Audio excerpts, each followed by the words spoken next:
Dist. Back again. Part 2 of the 4-part series, Rip Street Malts. Doing some 1111 today. This one is my personal favorite. I can get it by me, so I mean I've had it hundreds of times. It's my favorite tasting malt liquor available for now. Today I did a little bit of driving around trying to find a case. It's dried up, man. I mean, I found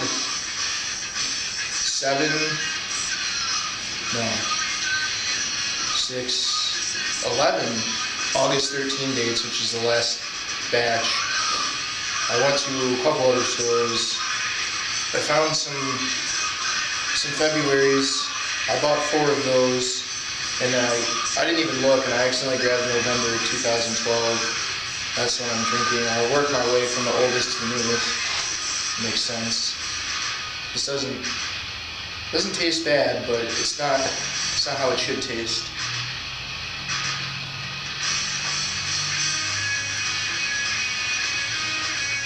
Right now I'm currently sitting on 25, including this Black Label 1111s.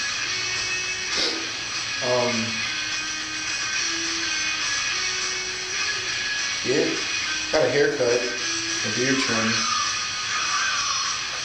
It's definitely in need of that, for sure.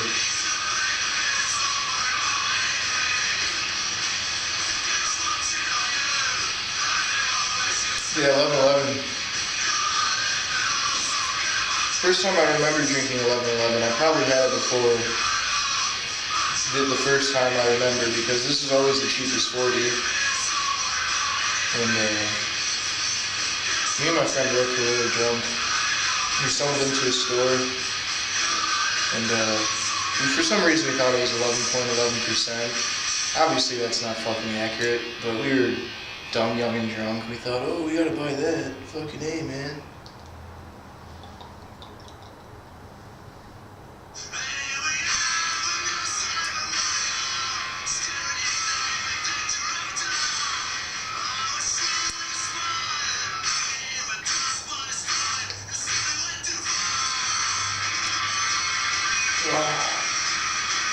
It's pretty chilly today. A lot of things have iced up. Luckily the roads are fine, though. I mean, from what I saw, there are a few like side streets that are bad, but all the main roads are good. I was gonna do a little bit of Christmas shopping today, but I just gotta buy a couple bombs for my roommates and some other shit. I'll just do that tomorrow.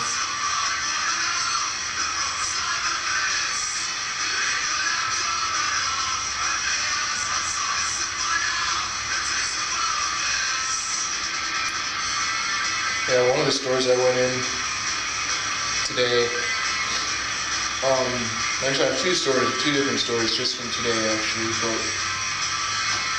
first one, I went into this one store, and I'd never been in. It's just weird. I can just find main roads that I didn't even know were there and just hunt them. But I saw this one store, and I got really excited because I saw like the whole bottom of the cooler was just 1111s. Like there were probably at least 40 of them down there. I go and I bend over, I look down. They're dusty as shit. They're from like 2011. I walk down, you know, I always check out everything in the store. I walk down, I shit you not, 3 coolers down, same thing, probably like 40 1111s. Bottom cooler, just unorganized, just all just thrown in there, dusty as shit. Those were from 2012. But they were like, I don't remember, I think they were like August. So they wasn't even much older than this, but I know they're there now, but I mean, I just didn't feel the need to buy those that were that old today, and I can get the August ones if I look hard enough.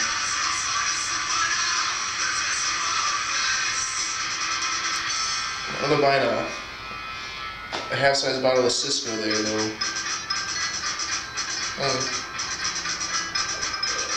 And then I ended up stopping at this one store, which is where I got 4 of the Februaries of this year. And this girl, when I was walking in, she's like, oh, I like your hair. She's like, can I come with you? I'm like, no, I don't know, man, I don't think so. She's like, man, you're just scared. And I was like, I didn't say anything. I just walked in the store hoping, that'd be the end of it. And I have to wait in line because they didn't know how much they were. The lady had to go back, check her sheet. They ended up being like $2.59, which is fucking atrocious for an 11/11. Especially expired by like a year. But whatever, I paid it.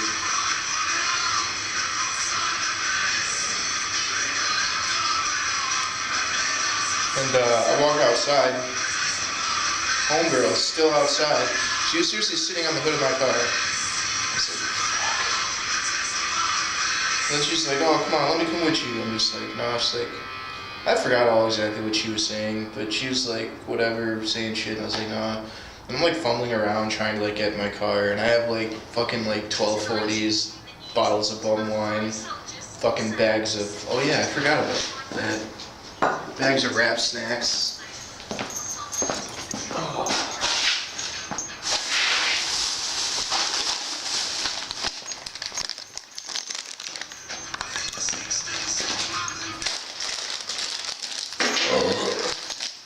Wrap snacks, honeydew. They're probably stale as fuck, as they always are. Not bad, not bad. But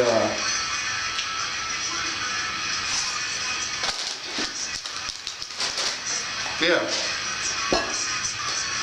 So I get in my car. She won't leave me alone. She keeps like grabbing my rat tail and shit. And she's like, man, come on, there's any change? I feel like hold my hand. And she kept like putting her hand on my neck and like, dude, like, I couldn't like close my door because she was standing like right fucking there. And it was an awkward situation. I ended up just giving her like the change that was in my like coffee holder. It was like 50 cents. And her boyfriend like walked up and I was like, oh, I see what's happening. But I don't know, I've hunted a lot in Detroit, and I very rarely get in situations where I feel uncomfortable, but that shit, that made me feel uncomfortable.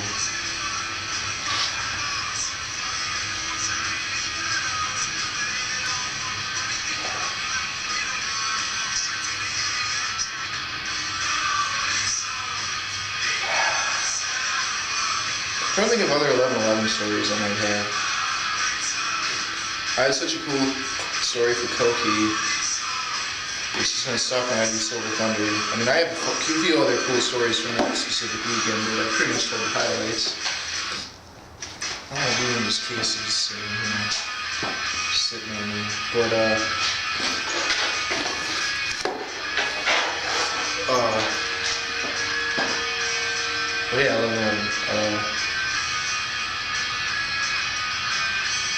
This isn't even really a story about 11/11, it's just a story in which 11/11 was consumed. I was at this show, I was at this place, we only ever had one show there because we destroyed it, but it was called The Second Story, and it was like this like old like office building in Detroit, and some dude owned it, and somebody that we knew through a mutual, I don't know how it happened, this was a very long time ago, but we somehow convinced this dude to let us have a show in like this building that was not being used on the second story. And I don't really remember a lot of the show at all.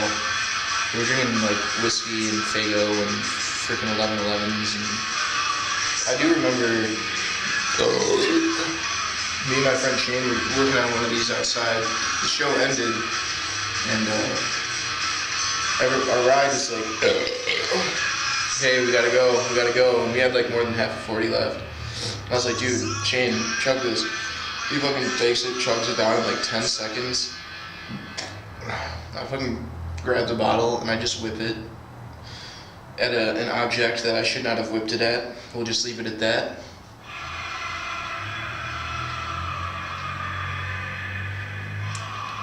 It wasn't a human, but it was still a dick move. Yeah, that's one other story. Oh yeah, I forgot like the main 11/11 story I was gonna tell. This, I don't even know how long this video is or how long it's gonna be. We're already over 10 minutes, but you can fuck off. My mom, when my parents got divorced, she moved. She didn't even move that far from where me and my dad lived. She moved like 3 or 4 miles away.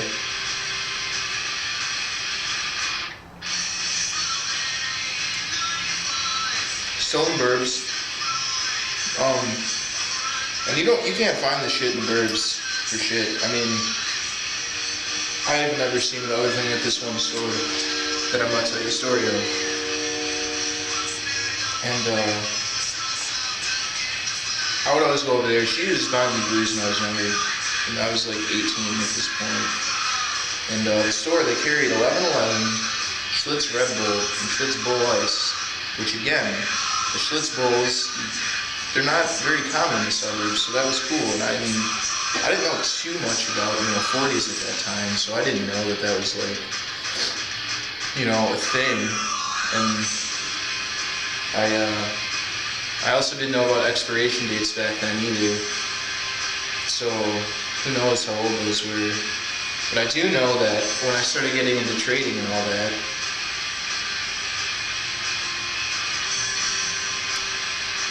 I have this on my list of what I could get, the 11/11. And I remember that store from when I was younger. I was like, oh yeah, I can just go there and get 11/11s. And somebody wanted one for a trade. And I roll up there and I get in, I check out. There's only one 11/11 left. The label was beaten to fucking hell.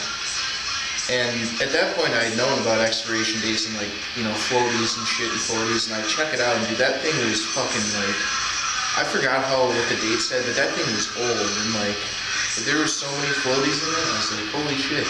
And it just made me think, even when I was younger, 3-4 years ago, I was probably drinking an old 11/11 and I didn't even know it. I just like the fucking label, that's why I drank it, to be honest. And Bull Ice was obviously spiked up your buzz.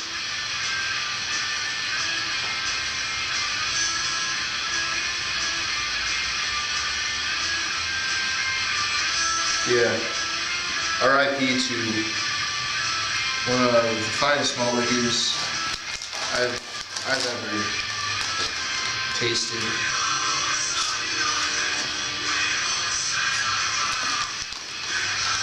Did that for some? No, I will not trade you any of these. Maybe for some Valentine. I've been craving Valentine like a motherfucker lately. But grab snacks. Go get you some.